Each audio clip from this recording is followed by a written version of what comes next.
Is there a difference between independent and indie filmmaking? If you don't think so, we're gonna show you today why there is. Stay tuned. Roll the intro.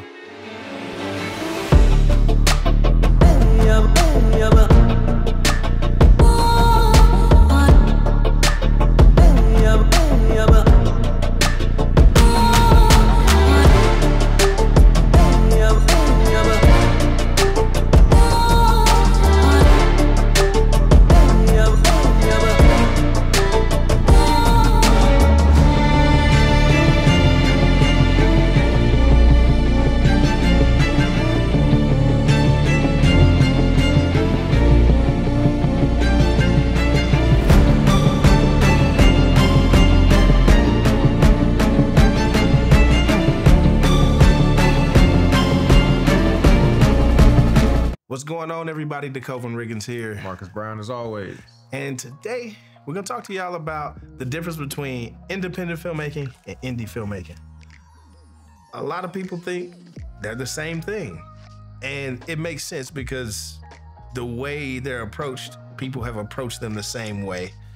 And we think there's a difference, or at least there should be a difference in how we approach it. So, when we think of independent filmmaking, what do you think of? An independent filmmaker usually has a bigger budget, not Hollywood, but bigger budget. They're going to be at all the big film festivals like Sundance, Tribeca, and you know they have those industry connections to really get their film in front of the right eyes. Yeah, I think independent filmmaking, I don't think people think of like a Blumhouse, but that's what independent filmmaking is, or a Monkey Paw. Yeah, these are independent filmmakers that are at the top of the independent filmmaking chain. Yeah, but when we hear indie filmmaking, we typically think something different. We think of, like, I don't want to say guerrilla filmmaking, but kinda. Or think of pretty much no budget films. Yeah. Just like production companies that you've never heard of, or are just really small. They may even have a big catalog. But they're just very small companies. I'd even say Maverick is indie. I think Maverick uses a lot of indie filmmakers to make their movies. I could agree. But if y'all don't know who Maverick is, look them up. They got a large catalog, but they use a lot of indie filmmakers to make their films. And I think it's just the approach to how filmmaking is done from a income-driven process. So we would say independent filmmakers, they get big budgets because they do it kind of in the Hollywood vein or model. You get your budget through your script. So your script tells you what your budget is. You go campaign for the money. Whether it be you get some favors, some sponsorship, but you're asking people for the funds to make said movie. What would we say is different about indie filmmaking? I mean, indie filmmaking, it tends to come out of your own pocket. Yep. You are the studio that is funding said film. Yep. And even distributing said film is on you as well. So indie filmmaking, you are all of it. You're all of it. And the tactic from an independent film is get my script, break it down so I know what my budget is. Now I can go get that to make my movie. Whereas indie, you come up with your budget before you get your script, right? So your budget determines your script. That's important. That's vital. And when we say budget, we don't just mean the dollars that you have. We mean whatever resources you have in your vicinity, whether it's a space that's available to you, certain props, certain gear, and then add dollars on top of that. Because you might not have any money, but you got something around you that you can use and you can still go out and make said film. And I don't think, so for me, an indie filmmaker needs to understand that when you're planning your budget encompasses all 5 stages of filmmaking. Not just production. You have to understand every phase is going to cost you money. So make sure that you are planning for each phase and what that's going to cost. So even when you're writing your script, you're putting all of that, encompassing all of that in your budget.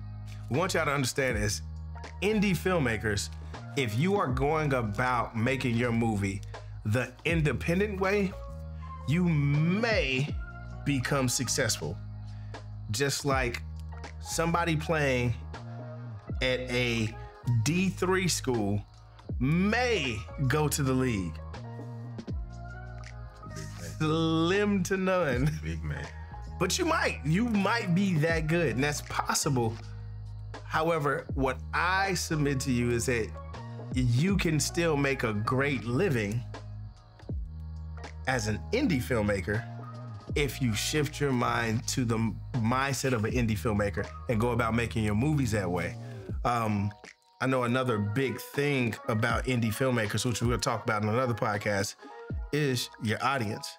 And so the way you go about your audience is going to be somewhat different than an independent filmmaker would.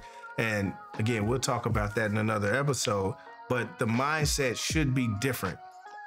Trying to go out and fundraise, you might be able to go raise funds. And if that's you, go out and raise funds, make the movie that you're gonna make. But for a lot of us, we spent many years like, man, where do we go? Who do we turn to figure out how to get funding? And a big part of that is like, man, we can become our own funder if we make projects at the level at which we can make projects, make money off those projects. We can move forward and make more movies. And so far, so good. So, and I'd always be so worried about how much money. I really want to make this movie, but if we don't get this much money, then there's no way we can make this movie. Indie filmmaker's mindset isn't that. Indie filmmaker's mindset is, I'm going to make this film no matter what. No matter what. And I think a big part of it is, I got to shoot it on this camera, or I got to have this much crew, or I have to have, like you said, these lenses, or whatever it is. Like I have to have, and it used to bother me too when we first started out, where we would hear some filmmakers say, it don't matter what camera you use. Gear doesn't matter. And as an indie filmmaker, that makes sense. Gear doesn't matter as much if you have the right audience, or if you find the right audience for what you're trying to do. And so, go back to our last podcast. Story is king. Story is king. If you got the right story, I'm not gonna say it don't matter what it looks or sounds like. It does, but you can pretty much make something look decent, sound decent, no matter what you're using. And you can build an audience from the beginning. So when you do get to a higher level, your audience has grown with you. And I guarantee you, your audience won't be as small as it was when you had just started. So just make your films, because your audience, if you're making it for your audience will be there. Your audience will grow. You can start making films now with the skill set that you have, but you should always keep learning. And speaking of keep learning, you can go down in the description right now and click on the link to Filmmakers Academy. You can get 25% off with our code for your first year. But as indie filmmakers, always be learning, shift your tactics so that you can actually be successful, and understand the difference between being an independent filmmaker and an indie filmmaker, that there are certain things that you don't need to do to be successful. I actually think it'll hinder you doing certain independent things when you don't have the resources to actually make those things happen. So keep that in mind. So this week, we're going to do a little something different. Normally we spin the reel right now, give y'all an amount and kind of break down what we would do in a certain part of filmmaking, one of the 5 phases. But what we're going to do differently today, we're going to talk about pre-production. So when we're in pre-production, actually, we're going to even go further back. We're going to go into development. And we're going to talk about some resources you can use when you're developing your story to get it from your brain to the computer screen, to the page, to the actors, and to the screen. So one of the first things that we use is Melanote. Melanote is kind of just like a blank canvas. If you got an idea, you can start from scratch. You can build out these different little pods or folders or whatever you want to call it.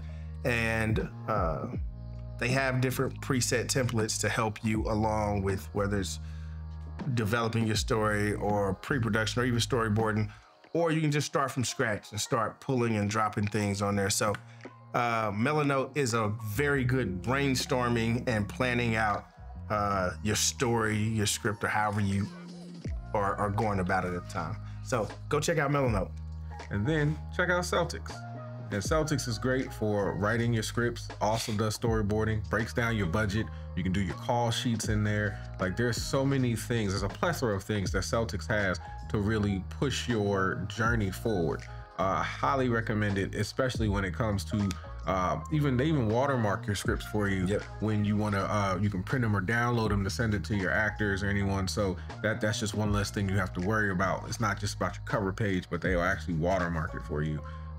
Doing your storyboards, they even let you do like shot lists in there. Like it's so many things that are actually in Celtics that you can really do your whole pre-production right there in Celtics. Yep. And just really just be bouncing around, and it'll help you. It'll keep you on track a lot too, because every script you write, there's just a drop down box that'll pop up that if you want to get to your storyboard or you want to get to episode 1, episode 5, episode 8. So Celtics, I highly recommend for any of my indie filmmakers out there. Another great resource in your pre-production development stages is Shot Deck. Shot Deck is a vast library of shots from films, just a host of films.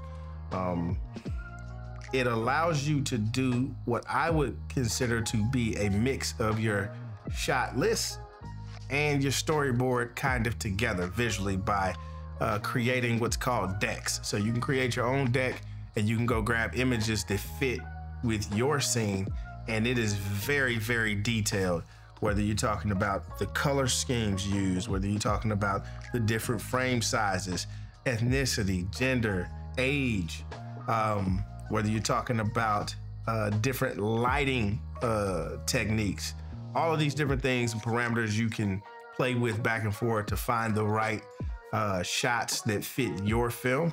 And it's been a really, really good help for us. Yeah, so those are just a few options that you can go look up, go use. The links will be in the description down below for all of those websites that we just talked about. And go on out there and just experiment with them and see which one fits you the best. Again, my indie filmmakers out there, we are here to help you make films, make them faster. Again, click in the link below. We got our book, the 4-month feature. We have a timeline, a free gift to you.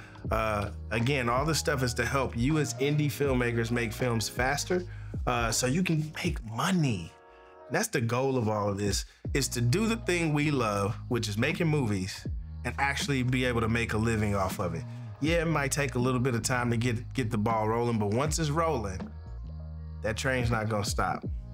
And make sure you like and subscribe this video. Yes. A lot of y'all out here watching, but you're not liking and you're not subscribing. So make sure you hit that like button and you hit that bell so you can subscribe to our channel. All right, so we're gonna come back to you again next week with another video. We're gonna go ahead and talk about the audience and what you need to do as an indie filmmaker to get to that audience. All right, so you can get to that bag. That's what it's about, right? All right, well, without further ado, we out.